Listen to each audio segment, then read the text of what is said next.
तो चलिए दोस्तों, आज हम शुरू करते हैं कक्षा 10वीं का अध्याय 1.3 क्वेश्चन नंबर तीसरा।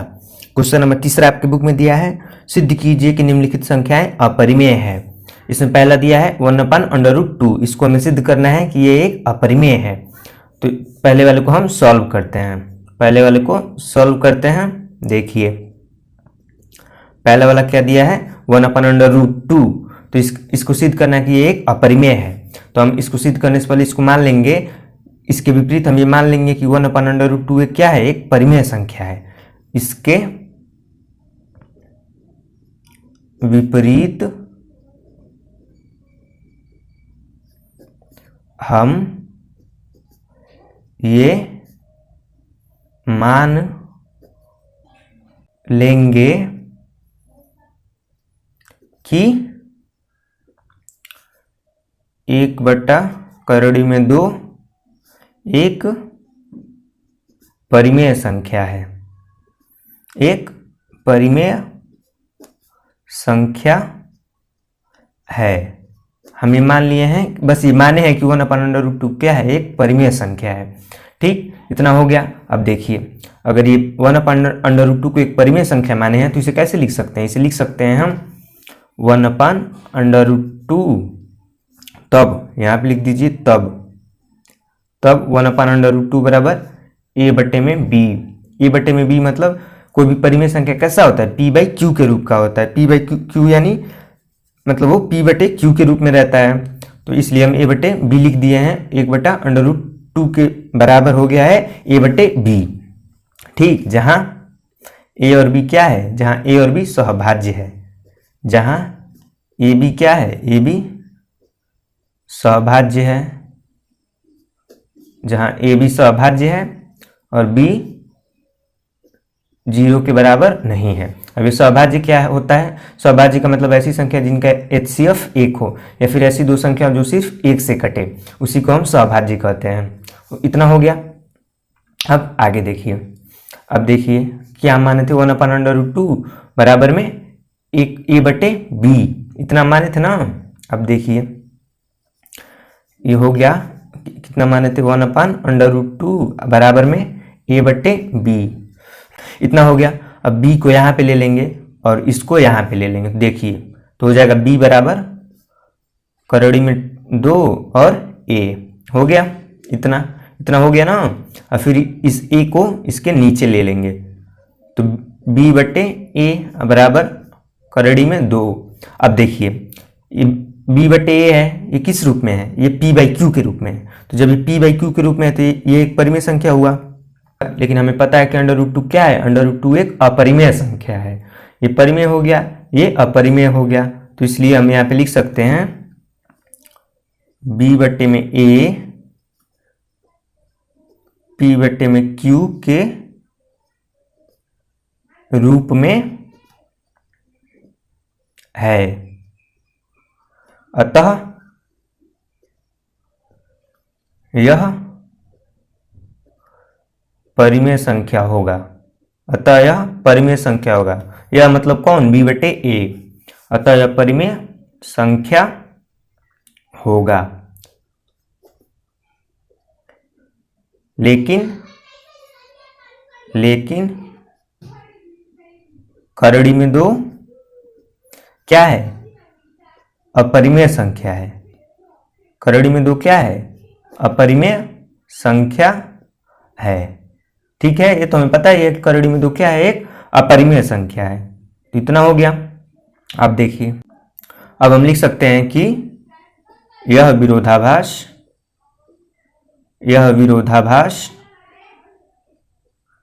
विरोधाभास हमें अपनी गलत कल्पना के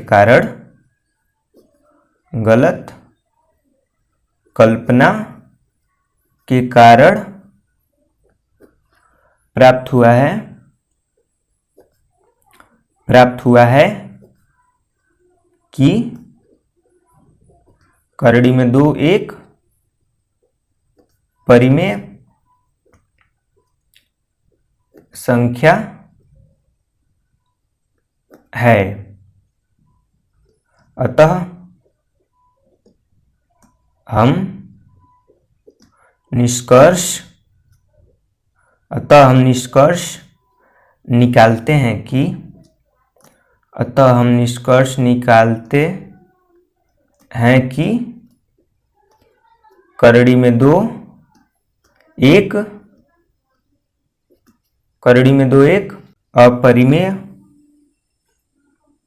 अपरिमेय संख्या है। पहला वाला क्वेश्चन एकदम सॉल्व हो चुका है। सॉरी, √2 नहीं रहेगा, 1/करड़ी में 2 रहेगा। ठीक, चलिए, और यहाँ पे भी 1/करड़ी में 2 रहेगा।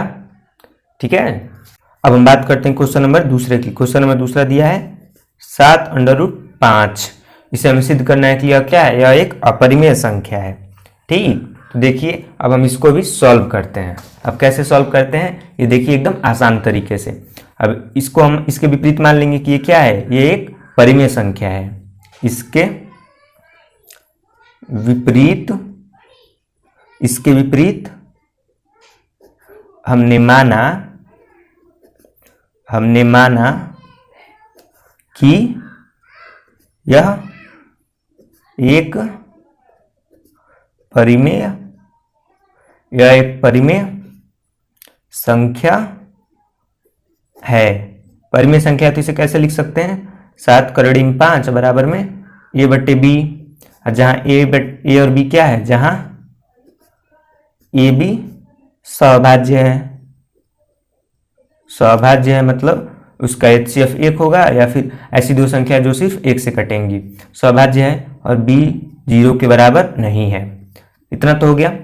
अब देखिए, अब √5 ये हो गया बराबर a/b, a/b में क्या हो जाएगा, a/b।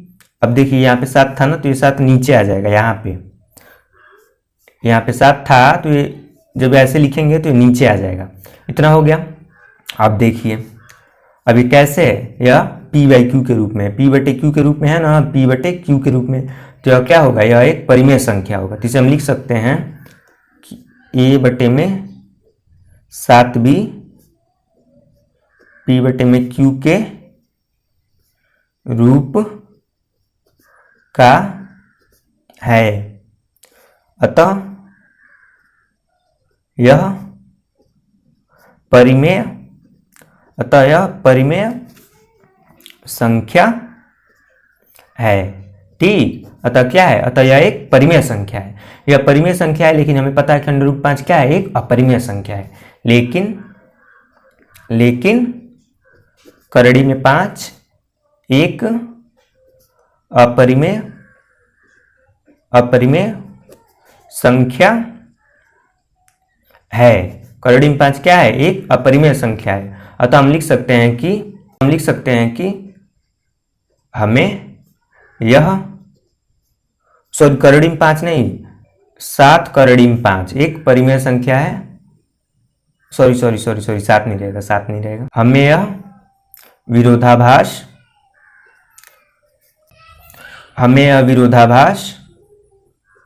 विरोधाभास अपनी गलत संकल्पना के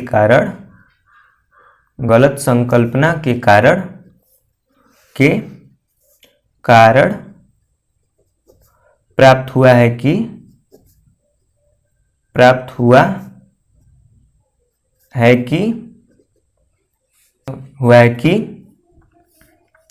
7/5 एक परिमेय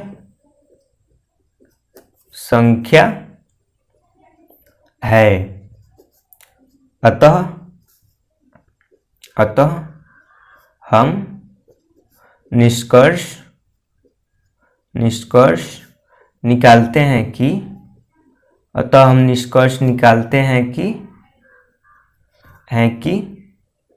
7/5 एक अपरिमेय संख्या है। ठीक, इतना समझ आ गया आप लोगों को। एक दूसरा वाला क्वेश्चन भी एकदम अच्छे से सॉल्व हो चुका है। अब हम बात करते हैं क्वेश्चन नंबर तीसरे की। क्वेश्चन नंबर तीसरा दिया है 6 प्लस करड़ी में 2, तो हम इसके विपरीत मान लेंगे कि यह क्या है, यह एक परिमेय संख्या है। इसके विपरीत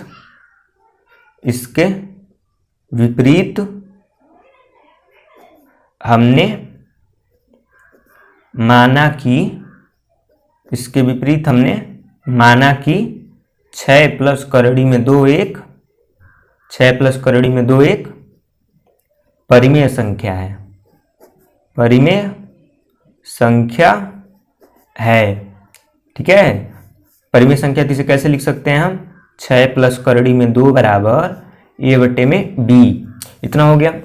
जब 6 प्लस करड़ी में 2 बराबर a बटे b लिखेंगे, मतलब p बाई q के रूप में लिखेंगे, तो जहाँ a और b क्या है, a और b सहभाज्य है, और b जो है कि 0 के बराबर नहीं है। इतना हो गया, b जो 0 के बराबर नहीं है। अब देखिए यहाँ पे 6 प्लस में है तो इधर आएगा तो माइनस में हो जाएगा, तो करड़ी में 2 बराबर a बटे में b -6। अब इसे हल करेंगे तो करड़ी में 2 बराबर, इसे हल करेंगे तो हो जाएगा a माइनस 6b बटे में b। इतना हो गया। अब ये कैसे है, अब ये p बाई q के रूप में है, तो यह क्या होगा, यह एक परिमेय संख्या होगा। तो हम कह सकते हैं कि a माइनस 6b बटे में b p बाई q के रूप का है, ठीक।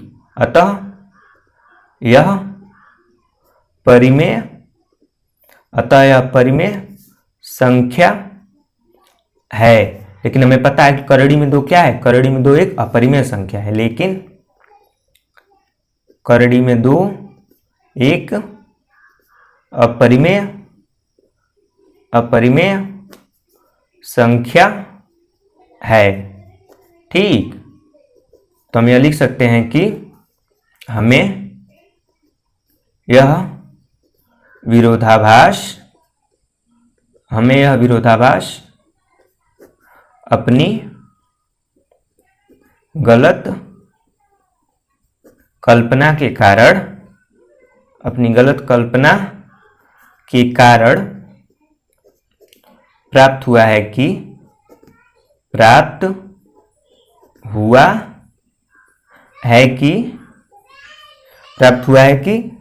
6 प्लस करड़ी में 2 एक परिमेय संख्या है। अतः हम निष्कर्ष निकालते हैं